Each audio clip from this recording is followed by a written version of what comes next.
ಮಂಗಳೂರು ರಾಮಕೃಷ್ಣ ಮಿಷನ್ನಿಗೆ ಇದೀಗ 75 ವರ್ಷದ ಸಂಭ್ರಮ. ಅಮೃತ ಮಹೋತ್ಸವದ ಆಚರಣೆ. ಇದರ ಸವಿನೆನಪಿಗಾಗಿ ಅಮೃತ ಭವನ ಹಾಗೂ ತರಗತಿ ಕೊಠಡಿಗಳನ್ನು ಒಳಗೊಂಡ ಕಟ್ಟಡದ ಉದ್ಘಾಟನಾ ಸಮಾರಂಭ 2025 ಸೆಪ್ಟೆಂಬರ್ 14ರಂದು ನೆರವೇರಿತು. ಉದ್ಘಾಟಿಸಿದವರು ರಾಮಕೃಷ್ಣ ಮಿಷನ್ ಬೇಲೂರು ಮಠದ ಉಪಾಧ್ಯಕ್ಷರಾದ ಸ್ವಾಮಿ ಸುಹಿತಾನಂದಜಿ ಅವರು. ಸೆಪ್ಟೆಂಬರ್ 14 ಮುಂಜಾನೆ ರಾಮಕೃಷ್ಣ ಮಠ ಮಂಗಳೂರು ಇಲ್ಲಿಯ ಸುಂದರ ಪ್ರಶಾಂತ ಪರಿಸರದಲ್ಲಿ ನಡೆದ ಆಕರ್ಷಕ ನೃತ್ಯ ಭಜನೆ ಅಮೃತ ಮಹೋತ್ಸವದ ಸಂಭ್ರಮಕ್ಕೆ ಮೆರುಗು ನೀಡಿತ್ತು.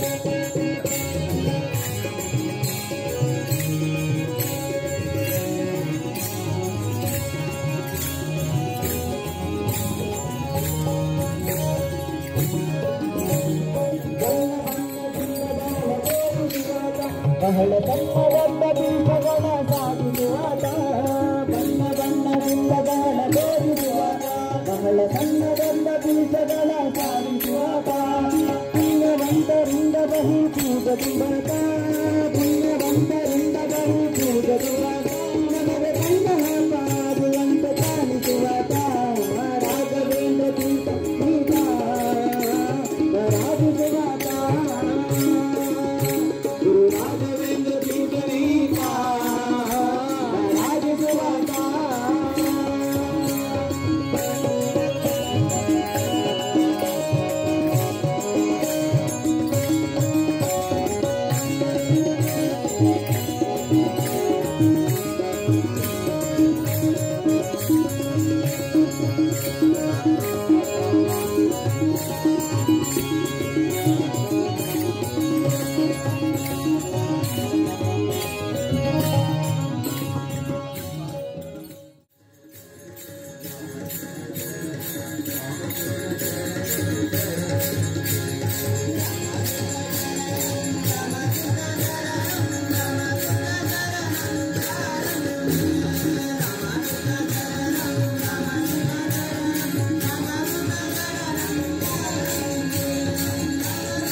ರಾಮಕೃಷ್ಣ ಮಠ ಮಂಗಳೂರು ಇಲ್ಲಿಯ ಮುಖ್ಯಸ್ಥರಾದ ಸ್ವಾಮಿ ಜಿತಕಾಮಾನಂದಜಿ ಅವರು ಮಂಗಳೂರಿನ ರಾಮಕೃಷ್ಣ ಮಠ ಸ್ಥಾಪನೆಯೇ ಹಾಗೂ ಇದು ನಡೆದು ಬಂದ ದಾರಿಯ ಚಿತ್ರಣವನ್ನು ನೀಡಿದರು.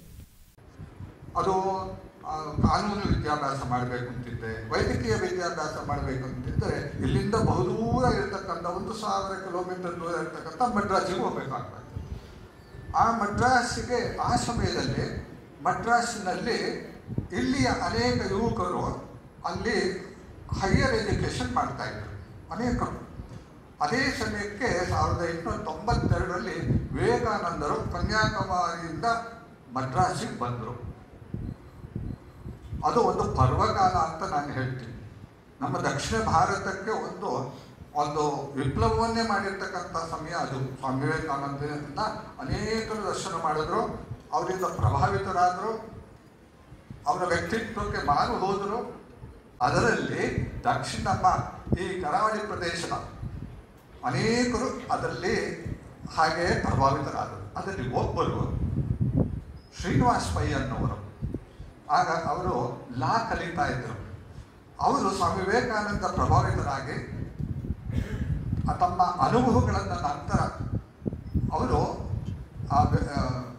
ಆಗಿನ ಕಾಲದಲ್ಲಿ ಮದ್ರಾಸಿಂದ ನಮ್ಮ ರಾಮಕೃಷ್ಣ ಮಠದಿಂದ 1920 ಆ ಸಮಯದಲ್ಲಿ 30 ಆ ಸಮಯದಲ್ಲಿ ತಮ್ಮ ಸ್ವಾಮಿ ವಿವೇಕಾನಂದ ಸಂದರ್ಶನದಿಂದ ಹೇಗೆ ಪ್ರಭಾವಿತ ಆದರು ಅನ್ನುವುದನ್ನು ಅವರ ಲೇಖನವನ್ನು ಬರೆದಿದ್ದಾರೆ.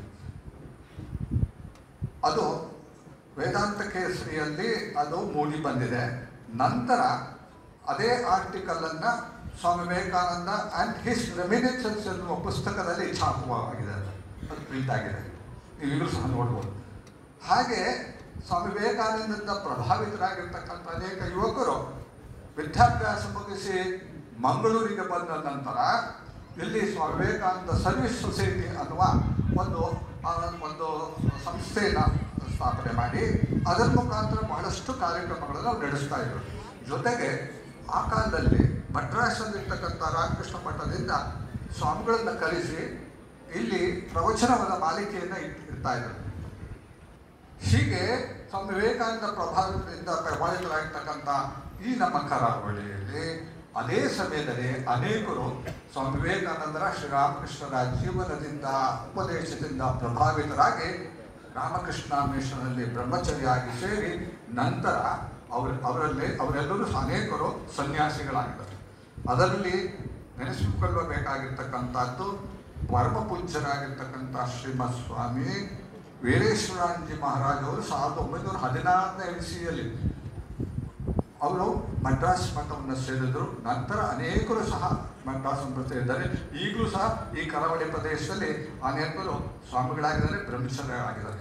ಹೀಗೆ ಸ್ವಾಮಿ ವಿವೇಕಾನಂದ ಭಾವಧಾರೆಗೆ ಪ್ರಭಾವಿತವಾಗಿತ್ತು ನಮ್ಮ ಈ ಕರಾವಳಿ ಪ್ರದೇಶ.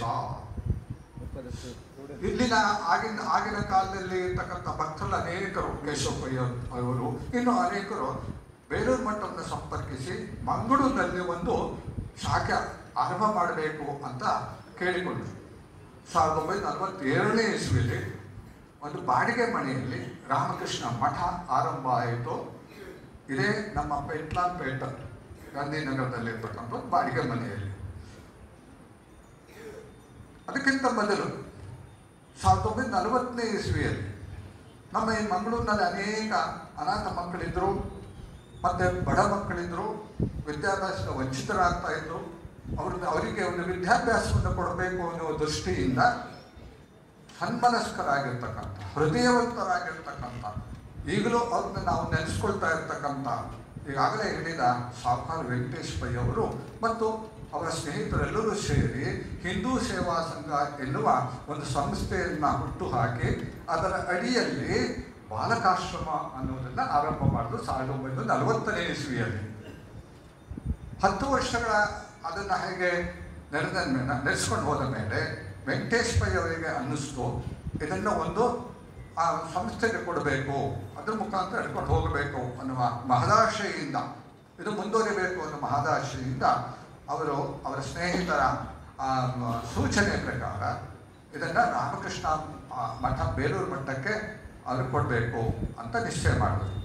ಬೇಲೂರು ಮಠ ಸಂಪರ್ಕಿಸಿದಾಗ 1951ನೇ ಇಸವಿಯಲ್ಲಿ ಈ 7 ಎಕರೆ ಒಂದು ಸಣ್ಣ ಪ್ರಾಬ್ಲಮ್ ಇದ್ದಾಗ ರಾಮಕೃಷ್ಣ ಮಿಷನ್ ತೊಗೊಳಕ್ಕೆ ನಾವೇ ಒಂದು ಸಣ್ಣ ಬಾಡಿಗೆ ಮನೇಲಿ ಇದ್ದೀವಿ. ಈ 35 ಮಕ್ಕಳನ್ನು ಎಲ್ಲಿ ಇಟ್ಕೊಡೋದು? ವೆಂಕಟೇಶ್ ಭಯ್ಯ ಹೃದಯವನ್ನು ನೀವು ಈಗ ಕನಸಲ್ಲಿ ಇಟ್ಕೊಳ್ಳಿ. ವೆಂಕಟೇಶ್ ಭಯ್ಯ ಅವ್ರು ನೋಡಿ ಮುಂದೆ ಬಂದು ಹೇಳಿದ್ರು, ಈ 7 ಎಕರೆ ಜಾಗ ಮೋರ್ಗನ್ ಎನ್ನುವ ಬ್ರಿಟಿಷ್ನಿಂದ ಅವರು ಅದನ್ನು ಅವರು ಪರ್ಚೇಸ್ ಮಾಡಿದ್ರು. ಅವರು ಮುಂದೆ ಹೇಳಿದ್ರು, ಈ 7 ಎಕರೆ ಜಾಗ ಬ್ರಿಟಿಷರ ಬಂಗಾಳವನ್ನು ಬಾಲಕಾಶ್ರಮದ ಮುಖಾಂತರ ರಾಮಕೃಷ್ಣ ಮಿಷನ್ಗೆ ಕೊಡ್ತೀನಿ, ನೀವು ಇಲ್ಲಿ ಬಂದು ನಡೆಸಿ ಅಂತ ಹೇಳಿದಾಗ 1950ನೇ ಇಸ್ವಿಯಲ್ಲಿ ಆಗಸ್ಟ್ ತಿಂಗಳಲ್ಲಿ ರಿಜಿಸ್ಟ್ರೇಷನ್ ಆಯಿತು. ಈ ಜಾಗಕ್ಕೆ ರಾಮಕೃಷ್ಣ ಮಿಷನ್ ಆರಂಭ ಆಯಿತು. ರಾಮಕೃಷ್ಣ ಮಿಷನ್ ಅಂದಿನಿಂದ ಇಂದಿನವರೆಗೆ ರಾಮಕೃಷ್ಣ ಮತ್ತು ಮಿಷನ್ ಇದೇ ಕ್ಯಾಂಪಸ್ಸಲ್ಲಿ ಅನೇಕ ವಿಧವಾಗಿರ್ತಕ್ಕಂಥ ಕಾರ್ಯಕ್ರಮ ನಡೆಸ್ಕೊಂಡು ಬರ್ತಾ ಇದೆ.